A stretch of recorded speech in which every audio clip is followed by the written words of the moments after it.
I just think it's worth listening to. Like when people often when people make a statement, they say you should do this, and my question is, who are they? Yeah. Where did they read it, and can I have a copy?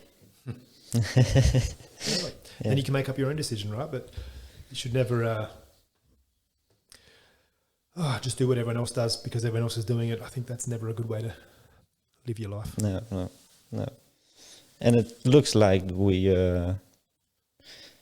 the measures are not.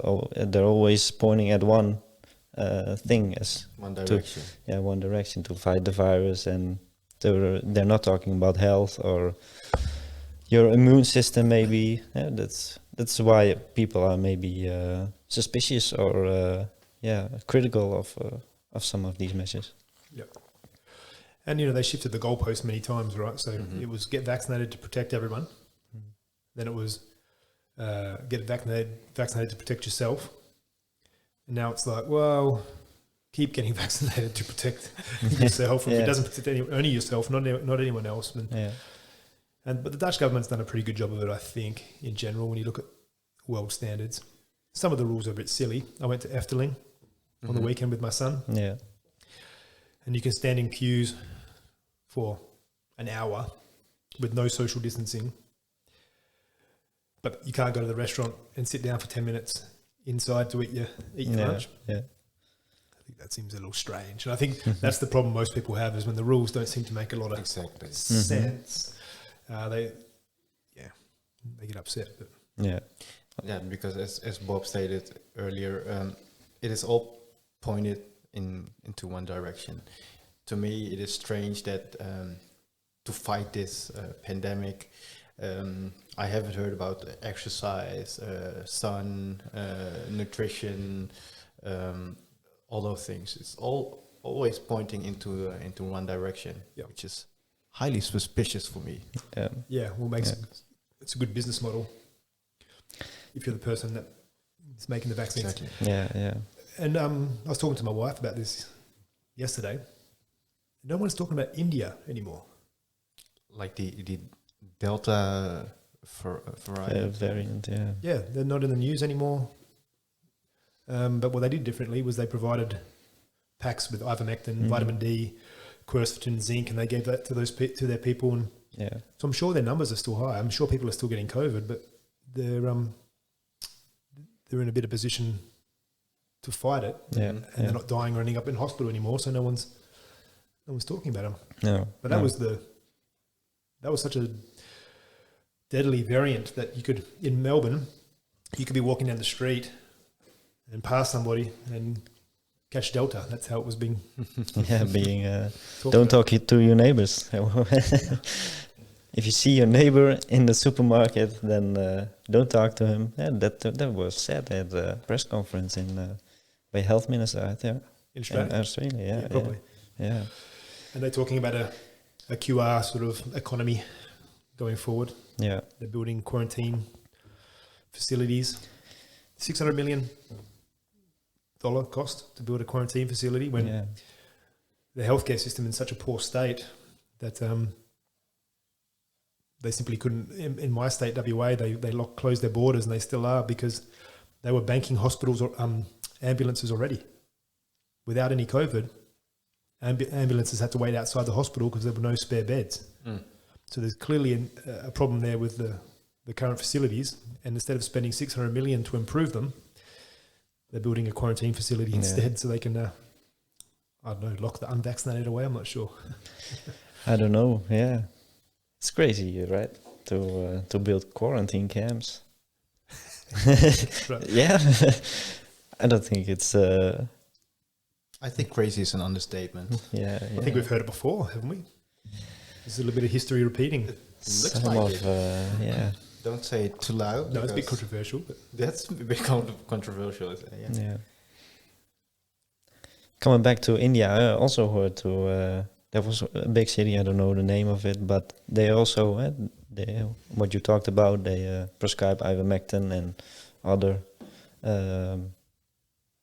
medication or supplements. Natural supplements, yeah. And they got a very good response to it, and also think in Mexico they did some with the ivermectin, and yeah, That was right at the start, I think. yeah, Mexico. That's when it became illegal in a lot of countries to for doctors to prescribe it. yeah, Illegal. Yeah. You could do it because well, it's not a patented drug, so it's really cheap. cheap to manufacture, and yeah, I know. Yeah, there was also some controversy with Joe Rogan. Do you know Joe Rogan? And CNN claims he took horse dewormer, but yeah, everyone knows, and even the World Health Organization selected it for one of the, how do you say it? One of the necessary medicine in the world, and it has very good results for river blindness and other things. So billions of humans have used it, Yep. but they claim that it's horse dewormer, or yeah. That's what ivermectin is, an anti-parasitic drug. Yeah. So you can spin that and make it sound Yeah. unsafe, I suppose, if you had an agenda. Yeah. Yeah. What's your point of view on supplements? Is it something that you think is necessary because we don't get like enough from the nutrition, or? Mm-hmm. Yeah, so in that Life by Design model, we talk about at this stage 4 essential supplements. So there are 4 things that you need to take on a daily basis because it's really hard now to get it from your environment, but they're essential. The first one is omega-3s or fish oil. Second, vitamin D, especially that's needed here in the Netherlands. Magnesium, because our soils are deficient in magnesium often because of current agricultural processes, farming practices. Monoculture. Yeah. And then the last one is a probiotic, dairy-free. So it comes from a non-milk source. So you can have good bacteria in your gut. They talk about a leaky gut, leaky brain. So there's a big link between unhealthy guts and mental health. I think it starts now in our stomach, not in our head, which is interesting. It's quite interesting. Yeah. I think perhaps you can fill in Joe Dispenza. I don't know if you know him.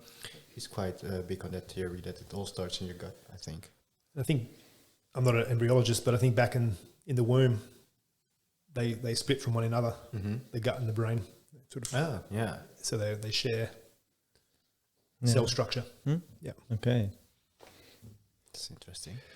Never So- thought of it. So they're the ones we consider essential. Yeah, so... But I mentioned at this moment, and this touches on what you were saying about science, it's supposed to be debated.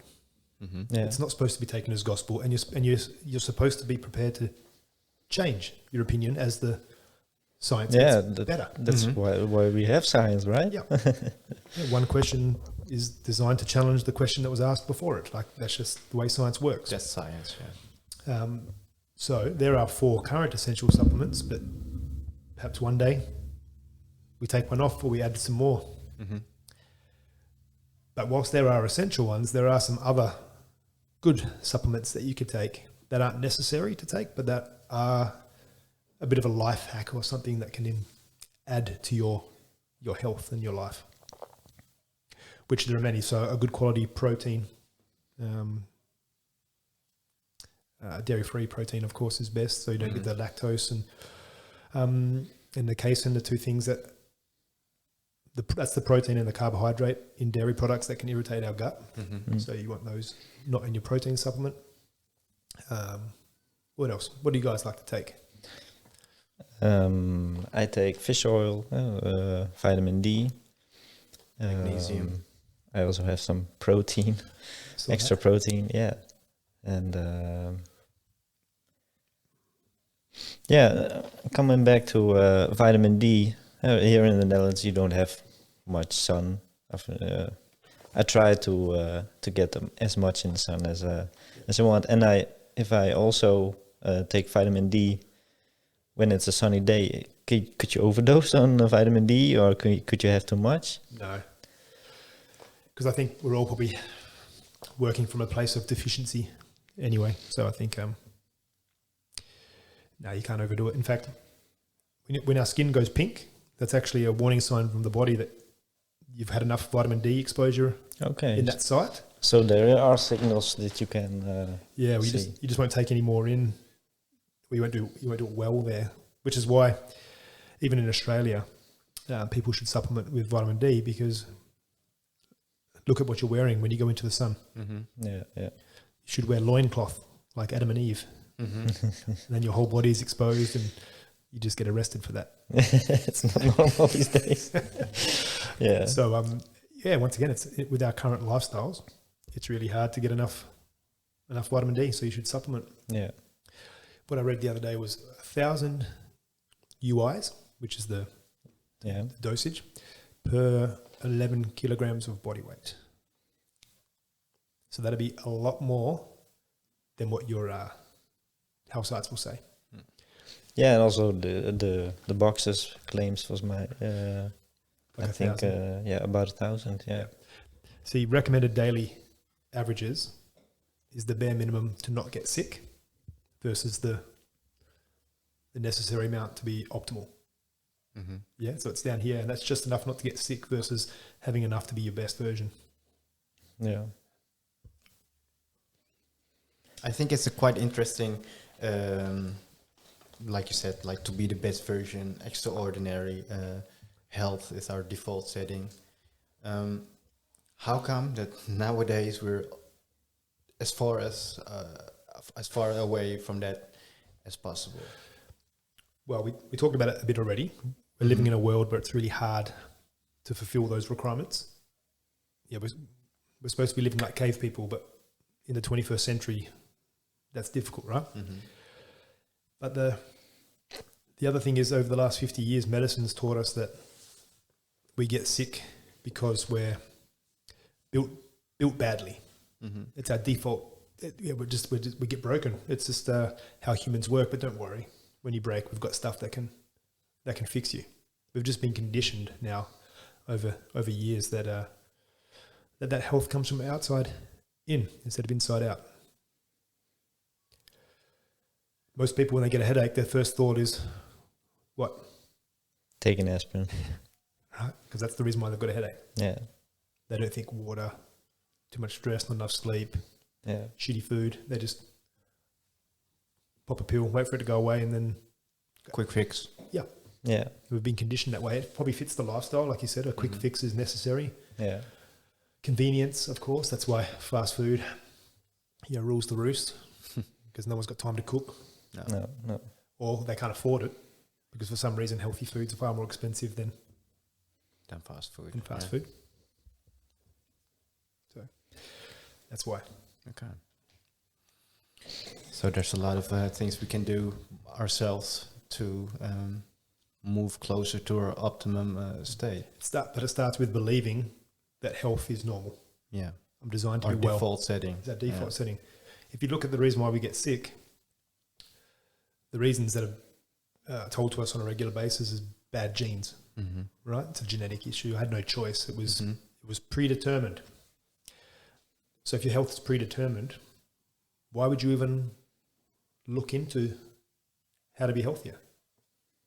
Because your choices make no difference, right? Yeah, exactly. Which is not true. They say about only 5% of all diseases truly genetic.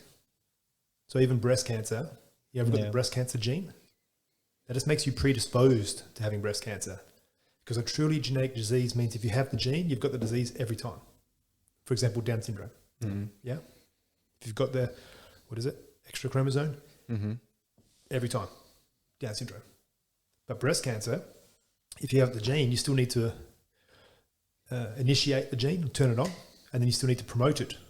And the way you do both those things, lifestyle choices. It's in all the medical textbooks, we know it. The scary thing for our kids, and this is why more children now have chronic illness, is because of a thing called epigenetics, which means the choices that we make as parents affect our children before they're even born. Yeah. So epigenetics means I can turn on the gene, in my children. So then all they have to do is copy what I do, and then you still need to promote it. And the way you do both those things, lifestyle choices. It's in all the medical textbooks, we know it. The scary thing for our kids, and this is why more children now have chronic illness, is because of a thing called epigenetics, which means the choices that we make as parents affect our children before they're even born. So in terms of their lifestyle, and they've got a much higher chance of getting unwell. Yeah. Yeah, who was that? There was also a doctor. I think you know him. And he did a test with a adopted boy, I think, and yeah, in that case, the boy created the same cancer, I think it was, but and his point of view was that it's not genetic but lifestyle choices. Was that a doctor? I can't think, but I know they do twin studies a lot. Yeah. So twins, identical twins, identical DNA, different lifestyles, different results, different outcomes. So it's, yeah. So that's the scary thing for our children. That's why this stuff's so important. That's why podcasts like this. That's why me back in the day, public speaking, even though I hated it, I hated what it meant. I loved what it meant, but no one enjoys getting up in front of a crowd of people. Yeah. I love what it meant though, and the people that could help. But that's why these things are so important, because as a society, we are only getting sicker and sicker. And I think it is not as much as our role, but it is for us. We want to create a bit of awareness about different topics, so people can think for themselves and make choices that that they benefit from, such as lifestyle choices. Where did you read that? Can I have a copy? So they can ask. So they can ask that, right? Yeah. Because most people eat the way their parents ate, Yeah. and they eat that way because their parents ate that way, and no one ever sat back and went, "I wonder if this is why we've all got high cholesterol and type 2 diabetes." Exactly. Oh, it runs in the family. It must be genetic. Nope. It's not a genetic disease, type 2 diabetes. It's a disease of lifestyle. So if you copy what your parents did and they had diabetes, then there's every chance you're going to get it too. Exactly. But if you've been conditioned by the medical model over the last 50 years, you think your health is predetermined. That's what we're talking about. The causes of disease. We already ruled out genetics being a major reason. Yeah. The germ theory. So if it's not bad genes, then maybe it's bad germs. Well, we know already that the germ theory has been misproven. Many people get exposed to the common cold. Not everyone gets symptoms. Why? Because we all have a different level of health potential. We all have a different level of immunity at that moment, depending on the other choices we've made. So if it's not bad genes, and if it's not bad germs, then it's bad choices. Yeah. But not just one bad choice, by the way. So I'd like to make that clear. I think health is like a bank. I think you make deposits on a regular basis, Yeah, exactly. which means at times you can take withdrawals. Like I love to have a beer. I'm Australian. I can't help it. That might be genetic. Actually, That is genetic. so I enjoy beer, but I feel like I earn it. I make good choices every day. I supplement. I train. I love my life. Try to get good sleep, unless the dog wakes me up at 2:30 in the morning. So I feel like I can. I'm in the red. No. What's the positive? Yeah, I'm in the red. I've got credits all the time, and I'm able to make some withdrawals from time to time.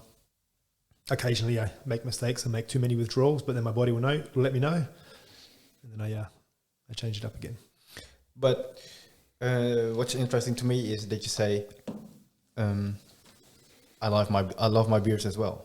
I do. I am healthy and I have a healthy lifestyle, but sometimes I love to have a beer. Yep. So there's some type of balance that you must find.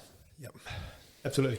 Because I think if you deprive yourself of things that you love, Exactly. that's not very good for you from a mental, emotional perspective. And let's remember that the human body is amazing.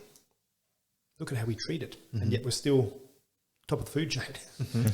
Like, in most other animal species, if you do what we did to them, they would lose the ability to reproduce. Their ability to survive would plummet in nature, wouldn't it? Imagine a gazelle trying to run away from a cheetah if it weighed 40 kilos too much. he would die, right? Yeah. We're fortunate enough because of our big brains that we can get around that. We're amazing. Yeah. But you can only push it so far, I think. Well, we're seeing that. We are pushing it too far. And gosh, that opens up an even bigger question. That's not just with humans, but with our planet.